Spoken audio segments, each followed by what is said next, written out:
తెలంగాణ ప్రజలందరికీ నమస్కారము. నా పేరు రుచితాషా కమల్. మీ అందరికీ తెలుసు, గత కొద్ది సంవత్సరాల నుంచి పర్యావరణానికి మరియు సామాజిక న్యాయానికి సంబంధించిన ఉద్యమాలలో నేను దేశవ్యాప్తంగా పాల్గొంటున్నా.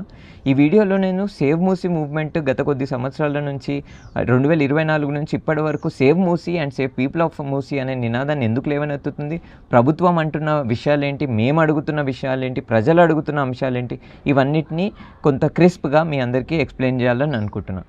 ముందుగా సేవ్ మూసీ మూవ్మెంట్ అంటే ఎవరు? సేవ్ మూసీ మూవ్మెంట్ అంటే తెలంగాణ వ్యాప్తంగా ఎవరైతే యువత మూసీ నదిని కాపాడుకోవాలి, మూసీ నదిలో ఉన్న నీళ్లు శుభ్రం కావాలి, పరివాహక ప్రాంతంలో ఉన్న పర్యావరణము రక్షించబడాలి, ఇవన్నీ ప్రజలని సెంటర్లో పెట్టి జరగాలనే నినాదంతో సేవ్ మూసీ అనే ఈ ఉద్యమం స్టార్ట్ అయింది.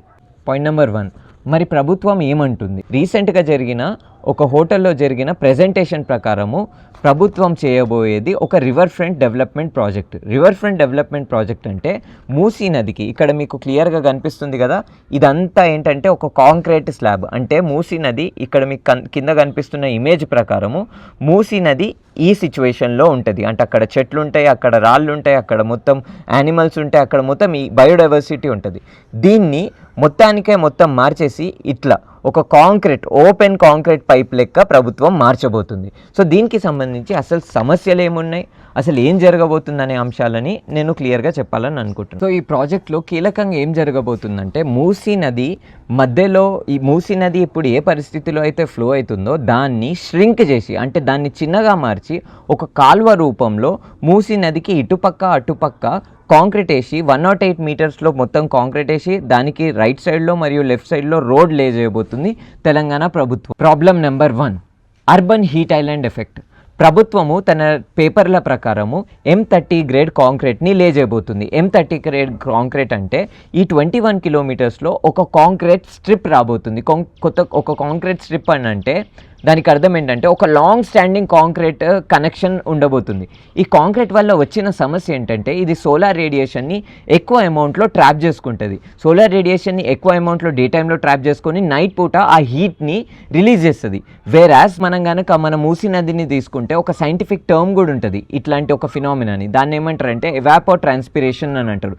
ఈ ప్రాసెస్లో ఏం జరుగుతుందంటే ఎవాపరేషన్ సైకిల్ కానీ లేకపోతే మొత్తం ట్రాన్స్పిరేషన్ అంటే హీట్ని తీసుకొని రిలీజ్ చేసే ఏదైతే ప్రాసెస్ ఉంటుందో దానివల్ల దాని సరౌండింగ్లో ఉన్న ఏరియాస్లో, అంటే ఆ రివర్ బెడ్లో ఎక్కడైతే న్యాచురల్ సిస్టమ్ ఉంటుందో ఆ సరౌండింగ్ ఏరియాస్లో టెంపరేచర్ అనేది కూల్ అవుతుంది. రేపు ఈ కాంక్రిటైజేషన్ కనుక జరిగితే ఈ 55 కిలోమీటర్ సరౌండింగ్ ఏరియాలో ఉన్న ప్రజలందరికీ సివియర్ హెల్త్ ఎఫెక్ట్స్ అనేవి మనం చూస్తాం. ఆల్రెడీ ఈ సంవత్సరం ఒకే ఒక్క రోజులో హీట్ వల్ల 22 మంది తెలంగాణ ప్రజలు ప్రాణాలను నిడిచిర్రు. Point number 2, floods. ప్రభుత్వం ఏమంటుందంటే మేము ఈ రివర్ ఫ్రంట్ కట్టడం వల్ల ఫ్లడ్ కంట్రోల్ జరుగుతుందని చెప్తుంది, విచ్ ఈస్ కంప్లీట్లీ ఫాల్స్.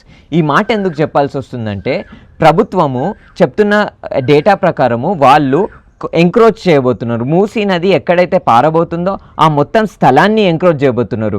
ఈ రివర్ ఫ్రీగా ఉన్న రివర్ని ఎంక్రోచ్ చేసినప్పుడు ఏదైతే వాటర్ ఫ్లో ఉంటుందో ఆ నీళ్ళు ఎక్కడికి వెళ్తాయి?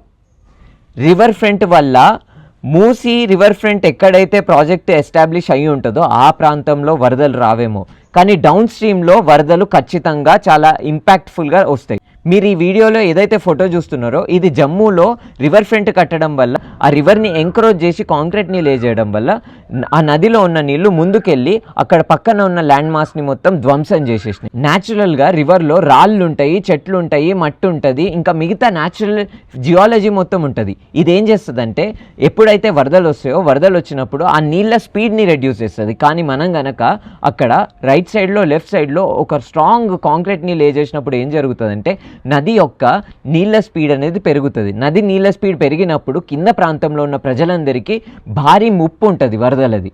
Point number 3 and very important point, ప్రభుత్వము తన క్యాంపెయిన్స్లో అసెంబ్లీలో ఎక్కడ దొరికితే అక్కడ ప్రభుత్వం అంటున్న అంశం ఏంటంటే రివర్ ఫ్రంట్ కడుతుంది నీళ్ళ శుభ్రత గురించి, నీళ్ళ ప్యూరిఫికేషన్ గురించి అని వాళ్ళు చెప్తున్నారు.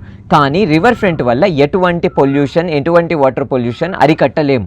ఇది కంప్లీట్లీ అవాస్తవము. దీనికి బేసిస్ ఏంటంటే ప్రభుత్వము అఫీషియల్గా వాళ్ళు చేసిన పీపీటీ ప్రెజెంటేషన్లో గ్లోబల్ ఇన్స్పిరేషన్ అని ఒక 4 ప్రాజెక్టులని మెన్షన్ చేసినారు. ఆ 4 ప్రాజెక్టులో ఇండియాలో నుంచి ఓన్లీ ఒక ప్రాజెక్ట్నే మెన్షన్ చేసిర్రు. దాని పేరేంటంటే Sabarmati river front project. Sabarmati river front project అనేది ఒక ఫెయిల్డ్ రివర్ ఫ్రంట్ ప్రాజెక్ట్. దానికి ఎవిడెన్స్ ఏంటంటే ఈ రివర్ ఫ్రంట్ ప్రాజెక్ట్ ఇనాగరేట్ అయింది 2014లో. 2014లో ఈ రివర్ ఫ్రంట్ ప్రాజెక్ట్ ఇనాగరేట్ అయింది. ఈరోజు మనం 2026లో ఉన్నాం. మీరు ఈ ఆర్టికల్ని ఒక్కసారి చదవండి.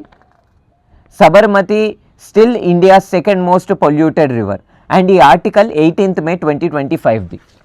రీసెంట్గా చేసిన అంటే లేటెస్ట్గా చేసిన central pollution control board report ప్రకారము దేశంలోనే అత్యంత కాలుష్యమైన నది లిస్టుని కనుక మనం తీస్తే 2వ స్థానంలో సబర్మతి ఉంది.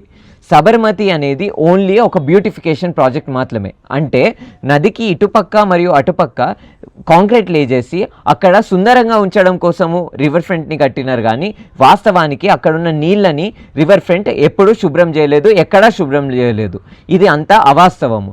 రెండో ఇంపార్టెంట్ అంశం ఏంటంటే ప్రభుత్వము ఏమంటుంది, మన తెలంగాణ ప్రభుత్వము మేము గోదావరి నుంచి నీళ్లు తీసుకొచ్చి కలుపుతాము మూసీ నది లోపల, దానివల్ల నీళ్లు శుభ్రం అవుతుందని అంటుంది. కానీ వాస్తవం ఏంటంటే సబర్మతి రివర్ ఫ్రంట్ ప్రాజెక్ట్లో కూడా నర్మదా కెనాల్ అని ఒక కెనాల్ని వేసి సబర్మతి రివర్ ఫ్రంట్ ఏరియా లోపల నీళ్ళని పారిస్తున్నారు. కానీ ఇప్పటికీ ఇది జరిగి 6 సంవత్సరాలు అవుతుంది. కానీ ఇప్పటి వరకు సబర్మతిలో ఉన్న నీళ్లు శుభ్రం కాలేదు. రివర్ ఫ్రంట్ అనేది కేవలం ఒక స్ట్రక్చర్ మాత్రమే. అంటే అది నదికి అటుపక్క మరియు ఇటుపక్క కాంక్రీట్ స్ట్రక్చర్ని బిల్డ్ చేస్తుంది. అక్కడ లైటింగ్ సెటప్ చేస్తారు, లేకపోతే అక్కడ కొంత బ్యూటిఫుల్ స్కల్ప్చర్ చేస్తారు, ఎగ్జాటిక్ ప్లాంట్స్ పెడతారు తప్ప రివర్ ఫ్రంట్ వల్ల అక్కడున్న నీళ్లు ఏ విధంగా శుభ్రం కావు. పాయింట్ నెంబర్ 4, ఇప్పుడు అన్నిటికంటే ఇంపార్టెంట్ అంశం, ప్రభుత్వము ఎప్పుడు దొరికితే అప్పుడు ఏమని అంటుందంటే ఈ మూసీ నదిలో ఉన్న పర్యావరణాన్ని పునర్జీవనం చేయడం కోసం మేము ఈ ప్రాజెక్ట్ చేపడుతున్నాం అని అంటుంది. కానీ పర్యావరణం అంటే ఏంటి? ఎన్వైర్న్మెంట్ ఇంగ్లీష్లో. ఎన్వైర్న్మెంట్ అంటే దాంట్లో చెట్లు ఉంటాయి, దాంట్లో మట్టి ఉంటుంది, దాంట్లో పక్షులు ఉంటాయి, దాంట్లో ఇన్సెక్ట్స్ ఉంటాయి, దాంట్లో రెపిటైల్స్ ఉంటాయి, ఇవన్నీ ఉంటాయి. మరి 21 కిలోమీటర్లో ప్రభుత్వం గనక కాంక్రీట్ లేజేస్తే మట్టి మీద చెట్టు ఎట్లా పెరుగుతుంది, ఆ చెట్టు మీద పురుగు ఎట్లా కూర్చుంటుంది, ఆ పురుగుని పక్షి ఎట్లా తింటుంది, దాని మీద రెపిటైల్స్ ఎట్లా ఫుడ్ చైన్ ఎట్లా కంటిన్యూ అవుతుంది? ఇది ఇంపార్టెంట్ ప్రశ్న కాదా? రివర్ ఫ్రంట్ కట్టడం వల్ల మొత్తం 55 కిలోమీటర్లలో పర్మనెంట్గా ఈకాలజీ డెడ్ అయిపోతుంది. దీనికి ఆధారం ఏంటంటే కాంక్రీట్లో ఈకాలజీ అనేది పెరగదు. సరే, ఇన్ని ఇబ్బందులు ఉన్నాయి, ఇన్ని ప్రశ్నలు లేవనెత్తుతున్నారు కదా, మరి అటువంటప్పుడు మూసీ నది మీద ఏం చేయాలో మీరే చెప్పండి అని అడిగితే మా దగ్గర జవాబు ఉంది. మేము 2024 నుంచి ఇప్పటి వరకు సేమ్ డిమాండ్స్ని ఇప్పటి వరకు స్టేబుల్గా ఉంచుతున్నాము. పాయింట్ నెంబర్ 1 ఏంటంటే ఇప్పుడు తక్షణమే ప్రభుత్వము రివర్ ఫ్రంట్ మీద దృష్టి పెట్టకుండా, కాంక్రిటైజేషన్ మరియు సుందరీకరణ మీద దృష్టి పెట్టకుండా నీళ్ల శుభ్రత మీద తక్షణమే దృష్టి పెట్టాలి. నీళ్ల శుభ్రత అంటే ఏంటి? మీరు గనక చూసినట్లయితే పూణేలో ఉన్న మున్సిపల్ కార్పొరేషన్ మీద అక్కడున్న ఇరిగేషన్ డిపార్ట్మెంట్ 500 కోట్ల ఫైన్ విధించింది. ఎందుకు విధించింది? ఎందుకంటే పూణే మున్సిపల్ కార్పొరేషన్ ఇన్ని సంవత్సరాల నుంచి మూలామూత అనే నది లోపల సీవేజ్ వాటర్ని డైరెక్ట్గా ఎంటర్ చేపిస్తుంది కాబట్టి అక్కడున్న ఆ కార్పొరేషన్ మీద అంత ఫైన్ విధించింది.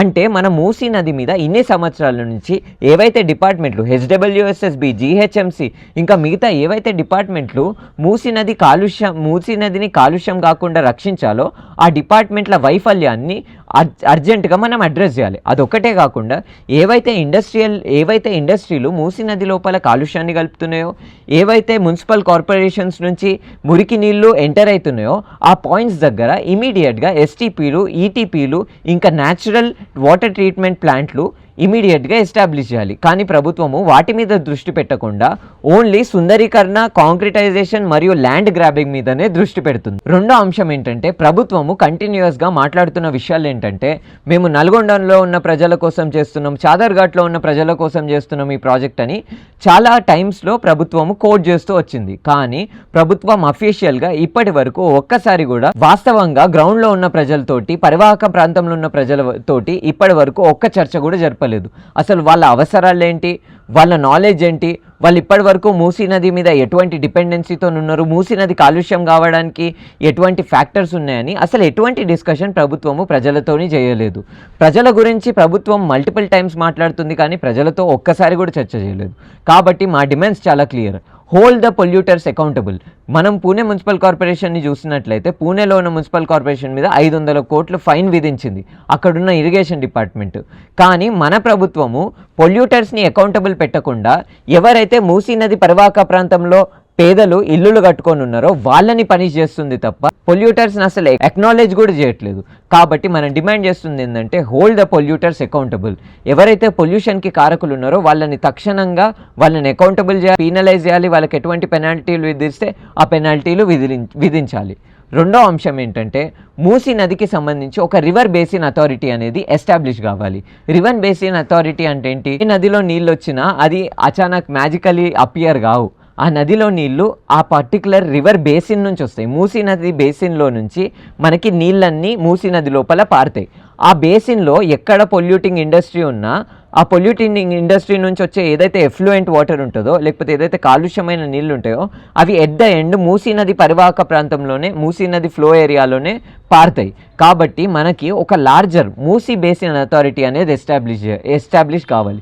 మూసీ బేసిన్ అథారిటీ ఎందుకు అనంటే మూసీ నది అనేది కేవలము వాటర్ ఫ్లో ఏరియానే కాదు, మూసీ అనేది ఒక లార్జర్ బేసిన్ పర్స్పెక్టివ్ నుంచి చూసినప్పుడు అసలు మూసీ నది లోపల కాలుష్యం ఎక్కడి నుంచి వస్తున్నాయి, అసలు మూసీ నది లోపల ఎటువంటి పొల్యూషన్ జరుగుతుంది అనేది ఒక overall understanding and overall inclusive understanding అనేది వస్తుంది. అండ్ ఈ డిపార్ట్మెంట్కి అధికారం ఉంటుంది. ఎటువంటి డిస్ట్రక్షన్ జరిగినా ఎటువంటి పొల్యూషన్ జరిగినా దాన్ని అకౌంటబుల్గా నిల్చోబెట్టడానికి.